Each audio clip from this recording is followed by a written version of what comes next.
Egunon. Bueno, hablemos de este librito, este de aquí, ¿eh? Red Álava, la red de mujeres invisibles.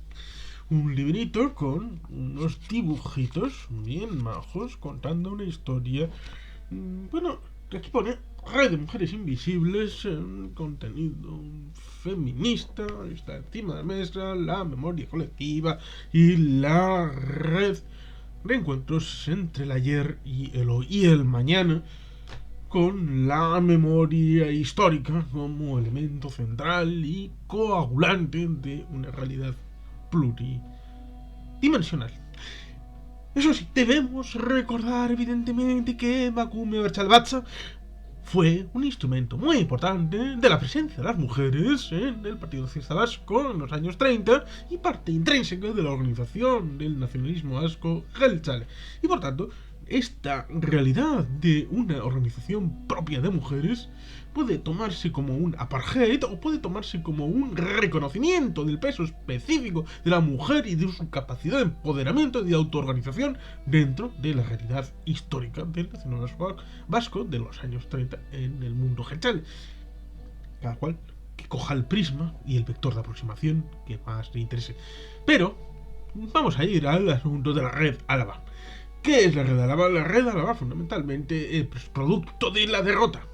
De una derrota dolorosa, como todas. Porque esto no es un Risk, esto no es un juego de videojuego, no es un juego de ordenador, no es un emulador para contar una historia. Aquí las derrotas implican que gente sufre. Y la gente que sufría es la que vio como los ganadores tuvieron unas prebendas en cuanto a represalias, como vimos, por ejemplo, a través del libro de Polisene Trabudúa de Mandaluniz, aquella mujer criada en el Chorierri, concretamente en el municipio de Sondica, que vio en el propio pueblo como los franquistas, incluso gente próxima en el nivel personal y familiar, obtuvieron beneficios y a ella le obligaron a acabar yendo al exilio Santander mediante hacia Francia, Bélgica y todo lo demás, y luego finalmente a América. Como su marido, José de Mandaluniz, que era jugador del Atleti, bueno, pudo seguir luego, posteriormente, tras un paso por la Muga, con intermediación de estas mujeres y de la red Álava. Pero eso sería alargarnos mucho. La derrota provocó la caída de Bilbao en el verano del año 37. Pero eso no significó el fin de la guerra para los vascos, que terminaría a finales de agosto del año 37.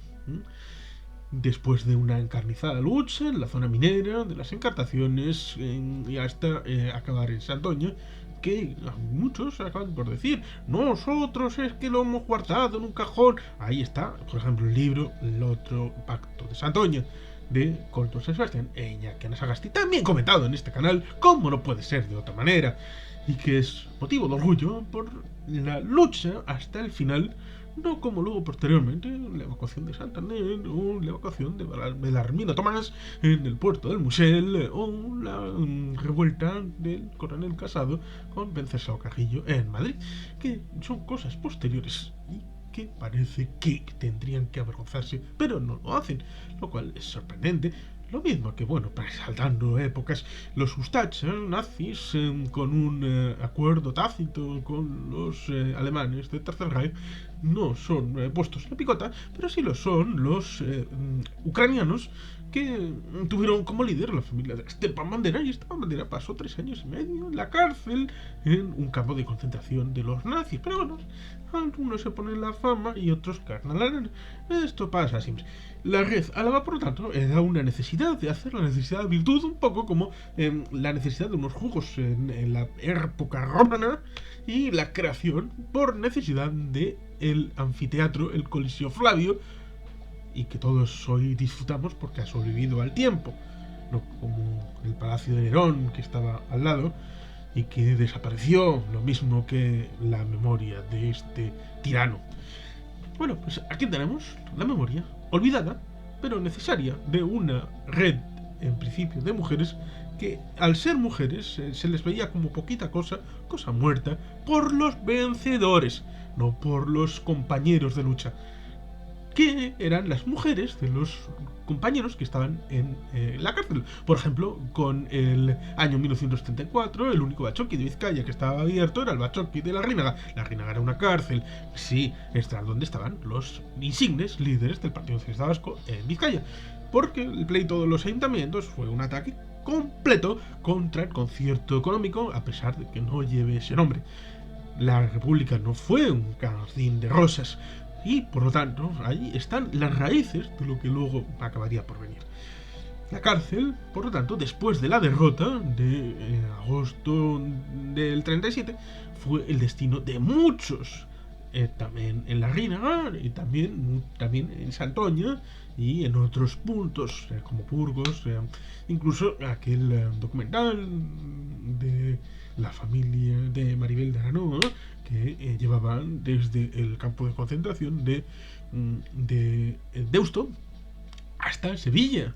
En una recta descarriló un tren que llevaba prisioneros y que luego llevaron a un patio que es donde está ahora el Parlamento de Andalucía. Pero eso es una discusión y me vuelvo a ir por las ramas, en el sentido de que la red trataba de tener contacto con los de la cárcel. Luego trataba de hacer intercambio, porque a una vertiente de los Pirineos, la sur, estaba ocupado en la guerra civil. Luego en el norte había una guerra civil más intelectual, como se verá finalmente en mayo del 40. Pero el asunto francés, en principio, por lo menos hasta septiembre del 39 estaba en paz, y del septiembre del 39 hasta mayo del 40 estaban en la guerra de Troll, la guerra de Trola, la guerra de mentirijillas, en la que formalmente había guerra, pero no se hacían combates serios y no había intercambio de disparos, porque bueno, los alemanes estaban ocupados en el frente oriental, en Nueva Polonia, y luego posteriormente en otras realidades, como el intento a finales de la primavera, bueno, de intentar Dinamarca, Noruega, y después finalmente los países del Benelux, Luxemburgo, Bélgica, Países Bajos y finalmente Francia. Y por tanto, hacían la muga, pasaban de un lado a otro personas, materiales, informaciones, y ahí es donde les llaman a Bayona a alguna de estas mujeres para coger información, tener realidad de lo que estaba pasando, lo que había ocurrido, las consecuencias del acuerdo de Santoña en las cárceles, con los maridos, con la gente que estaba dentro.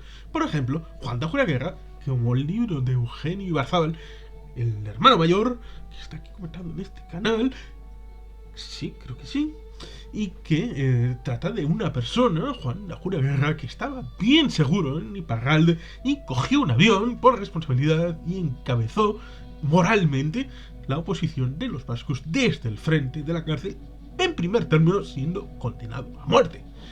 Y por tanto, este compromiso de alguien que podía haber vivido muchos años, en principio, en libertad, al ir voluntariamente a la cárcel como responsable de lo que los Claris han hecho por orden de él también, él está ahí y es el líder, porque en principio la red funcionaba para los miembros del Partido Socialista Vasco, pero la red funcionaba tan bien que acabó teniendo utilidad también para el resto de derrotados, ya sean republicanos, socialistas, comunistas, y le acababan por pedir favores a través de Juan de Ajuraguerra.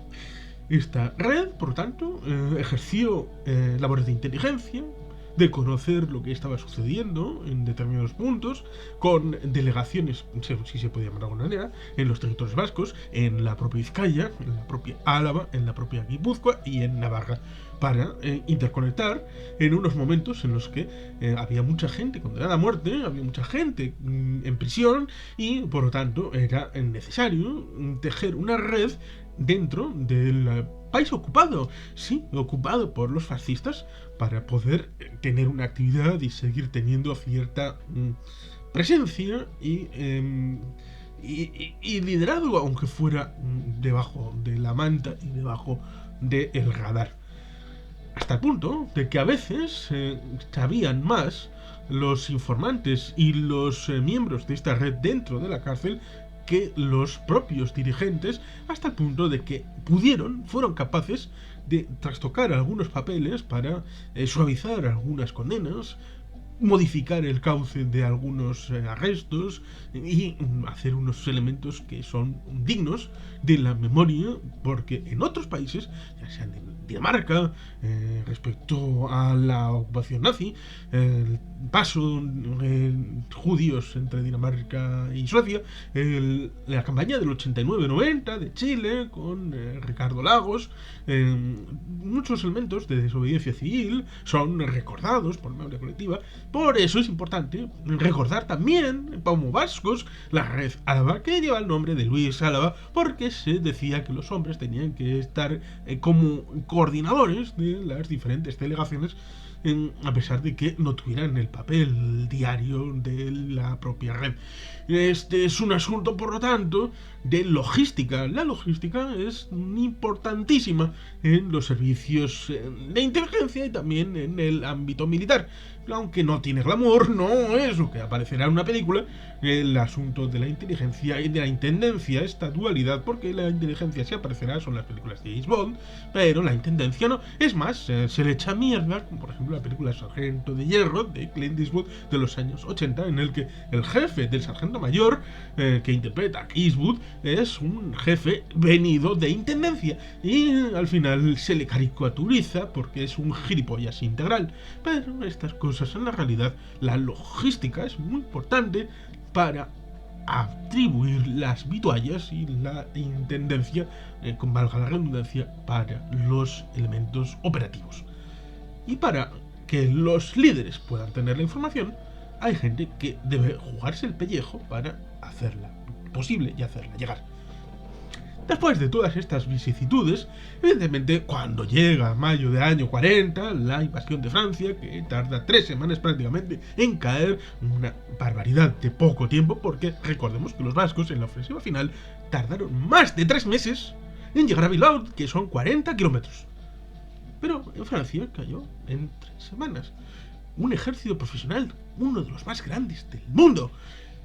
Se suele decir aquello de que les pillaron a los vascos de la delegación de París con el carrito de helado y que fue absolutamente increíble, que habría algún tipo de información como era la relativa a la red Álava. Pero recordemos que era la evacuación del propio gobierno de Francia, con todo lo que conlleva, porque era distinto evacuar una capital que estaba estable en paz, pero porque tú de alguna manera te tienes que ir, como por ejemplo les pasó a los palestinos en Siria, en Líbano, en el año 1970, y después, en Líbano salieron del 80 y tantos.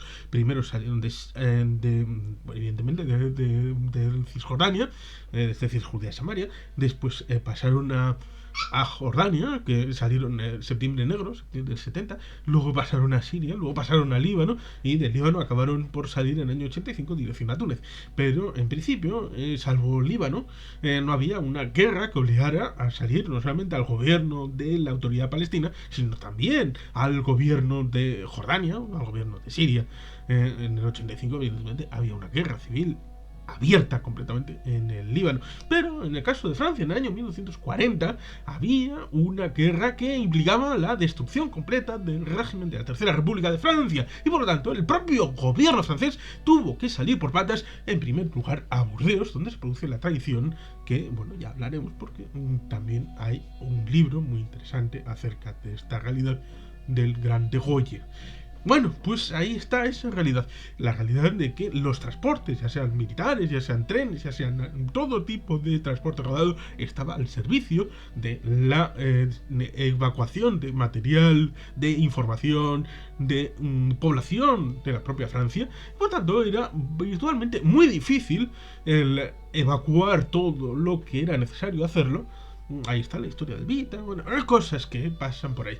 Bueno, pues ahí está la realidad en la que hubo pues una serie de materiales que los franquistas, a través de los de Vichy y a través de los alemanes, lo pudieron coger en aquel lugar.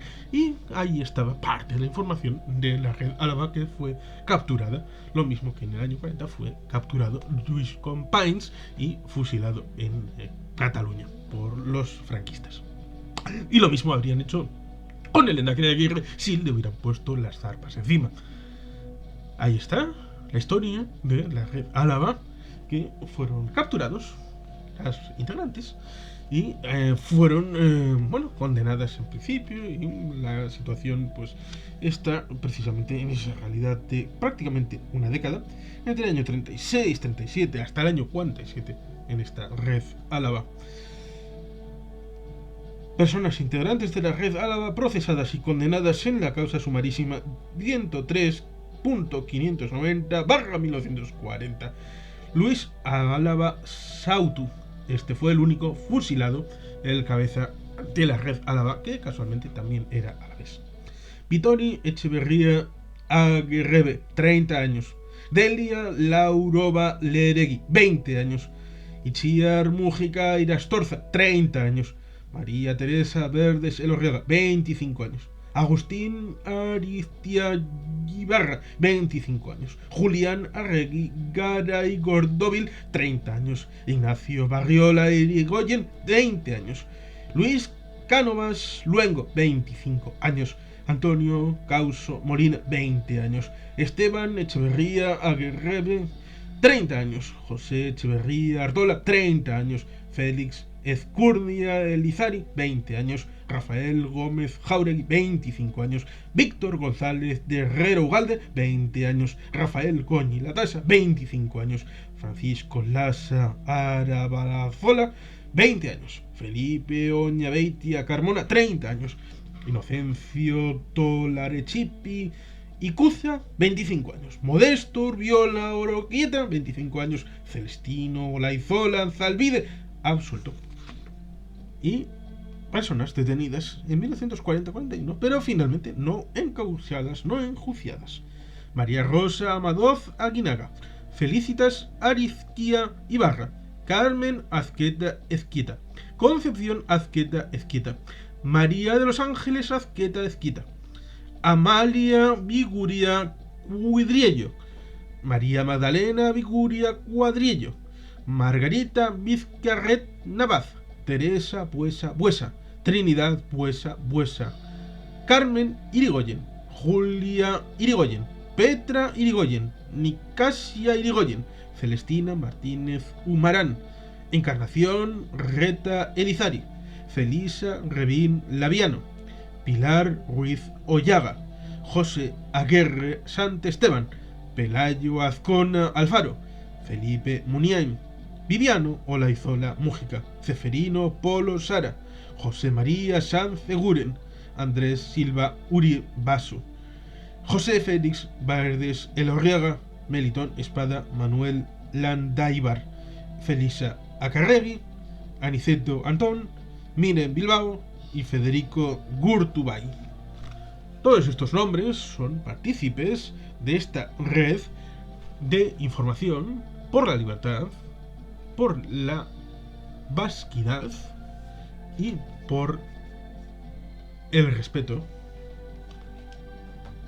a lo que habitualmente un ganador, como por ejemplo Che en el año 59, en el Morro de La Habana, el fuerte, acabaría por fusilar, diciendo que si dejaba la cosa así libremente a las masas, habría muerto más gente.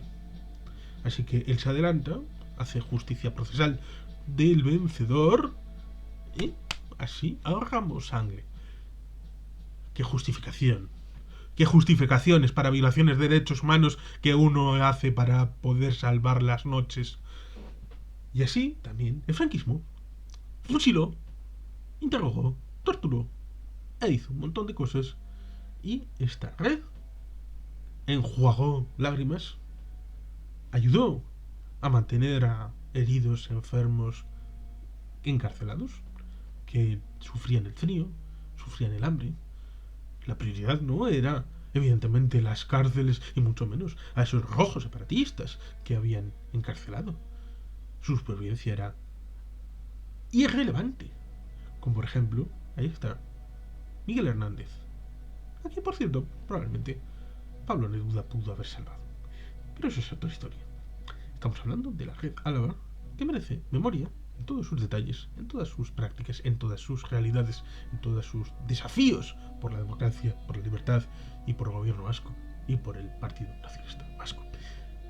Muy saludable de memoria. Y ahí está este libro y el documental para verlo y transmitir la verdad de la Red Álava, porque es parte de nuestra historia, es parte de nosotros. Son nuestros mayores los que contribuyeron con historias como esta a lo que acabamos por poder ser hoy, el ayer, el hoy y el mañana, entrelazados con una aguja de dignidad y de progreso a través del compromiso que ellas no querían reivindicar porque era más importante el colectivo que el individualismo. Y aún así, hay que tenerlas en la memoria. Y por lo tanto, es que ricasco, agur orobat, beti gelpean.